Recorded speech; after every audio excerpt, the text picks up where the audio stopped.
Assalamualaikum dan selamat sejahtera. Saya sambung sedikit daripada mekanisme pengepaman jantung dengan bahagian yang seterusnya, iaitu yang berkaitan dengan penghasilan bunyi loop dub jantung. Nak kata loop dub. Sebab kalau nak eja apa loop dub. Jadi bunyi loop dub ataupun macam ni lah, kalau kita dengar jantung kita ada dua rentak. Dut dut dut dut. Jadi kalau nak sebut tu dia kata loop dub loop dub. Okey, jadi ketika pengepaman jantung, bunyi loop dub boleh kedengaran.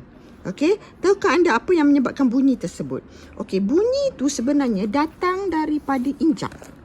Okey, yang apa yang kita belajar sebelum ni, kita tahu bahawa ada 4 injap. Okey, kita ada, kalau kita fokus sikit dekat jantung, kita ada injap tricuspid, kita ada injap bicuspid dan kita ada 2 injap sabit. Satu kat sini, yang ini pergi ke arteri pulmonari. Yang ini pergi ke arteri pulmonari sebab dia daripada sebelah kanan, dan yang ini adalah yang pergi ke aorta sebab dia daripada ventricle kiri.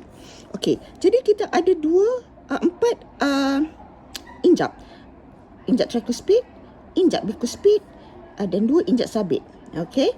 Jadi apa yang menyebabkan bunyi itu sebenarnya bila injap tu tutup?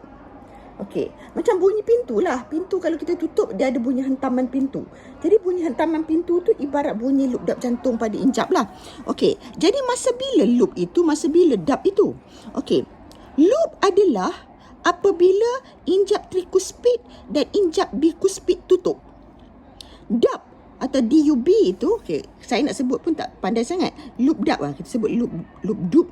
Loop dub ke loop dub? Loop dub ke mana loop dub, tak kisahlah. Kita sebut loop dub lah. Okey. Loop dub macam bunyi pelik sikit lah. Loop dub Saya pun tak tahu nak sebut yang mana sebenarnya. Okey. So, kalau loop, loop itu adalah bila tricuspid dengan bicuspid tutup. Okey. Awak rasa masa bila dia tutup? Dia akan tutup bila darah ini cuba dipam keluar daripada badan. Sebab bila injap tricuspid bicuspid tutup, injap sabit akan terbuka. Dan masa bila injap sabit terbuka, tentulah masa ventricle mengecut. Bila ventricle mengecut, darah akan keluar. Masa tu injap sabit terbuka. Dan kenapa injap tricuspid tutup? Dia tutup sebab kalau tidak nanti darah ini akan patah balik ke atrium. Dan sudah tentu itu tak akan berlaku kerana kita tahu injap itu membenarkan arah aliran darah dalam satu hala sahaja. Jadi bila ventricle mengepam, darah akan dipam keluar badan melalui arteri pulmonari dan juga aorta. Pada masa itu injap tricuspid dan injap bicuspid itu tutup dan dia akan memberi satu bunyi, nama dia loop. Jadi kat sini bunyi pertama loop dihasilkan apabila injap tricuspid dan injap bicuspid tertutup. Okey, jadi darah sudah mengalir keluar. Dan dalam mekanisme pengepaman jantung, kita juga tahu lepas ventricle mengecut, noda sinoatrium akan menyebabkan dinding atrium ni pula mengecut. Okey, jadi yang keduanya, bunyi dub itu datangnya daripada mana pula? Bunyi dub itu dihasilkan apabila injap sabit tertutup. Masa bila injap sabit tertutup? Okey. Sekarang ni, awak bayangkan darah sudah keluar. Dan bila ventricle sudah mengecut, tiba pula giliran atrium pula mengecut. Jadi, bila atrium mengecut, apa yang berlaku? Darah dalam atrium ini tentu akan mengalir ke ventricle. Jadi, tentulah injap tricuspid ini terbuka. Okey, jadi pada masa ini, apabila atrium mengecut, darah akan mengalir melalui injap tricuspid bicuspid, maka injap tu akan terbuka. Dan bila ini terbuka, injap sabit pula yang akan tutup.